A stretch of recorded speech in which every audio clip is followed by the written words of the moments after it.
দাবি বাস্তবায়নের লক্ষ্যে নন এমপিও শিক্ষকরা এই মুহূর্তে রাস্তা অবরোধ করে শুয়ে পড়েছেন।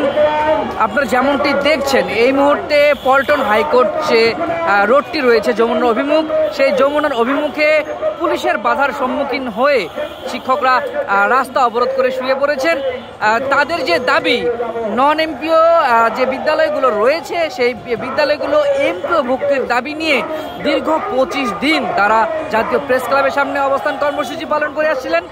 তারই ধারাবাহিকতায় আজকে যমুনা ঘেরাওয়ের উদ্দেশ্যে পদযাত্রায় নেমেছিলেন, কিন্তু মাঝপথেই পুলিশের বাধার সম্মুখীন হয়ে তারা এই মুহূর্তে রাস্তায় শুয়ে পড়েছেন রাস্তা অবরোধ করে। আপনারা যেমনটি দেখছেন রং সাইড দিয়ে বাস চলাচল করছে।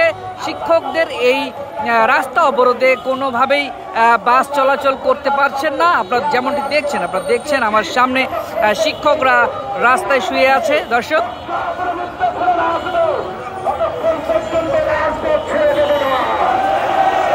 তারা বলছেন যতক্ষণ পর্যন্ত তাদের দাবি মেনে নেওয়া না হবে ততক্ষণ পর্যন্ত এই রাস্তা তারা ছেড়ে যাবেন না। দর্শক দেখছেন তারা বলছে যে তাদের দাবি যৌক্তিক একটা দাবি। তারা বিনা বেতনে শিক্ষার্থীদের শিক্ষাদান দিয়ে আসছিলেন, সেখান থেকেই তাদের কোনো বেতন ভাতা আদি দেওয়া ছিল না। তারই ধারাবাহিকতার লক্ষ্যে তারা আজকে এই অবস্থান কর্মসূচি এবং রাস্তা অবরোধ করে যমুনার অভিমুখে বসে রয়েছেন। আপনারা যেমনটি দেখছেন আমার সামনে শিক্ষকরা এই মুহূর্তে রাস্তায় শুয়ে পড়েছেন।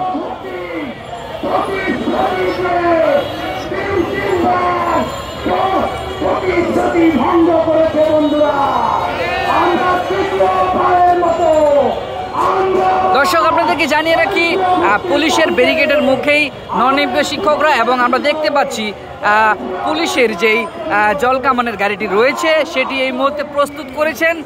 যে কোনো মুহূর্তে এইখানে একটি অপ্রীতিকর ঘটনা ঘটে যেতে পারে। পুলিশের কথাও শিক্ষকরা মানছেন না। তাদের একটাই দাবি, তাদের দাবি বাস্তবায়ন করেই তারা এই রাজপথ ছাড়বেন।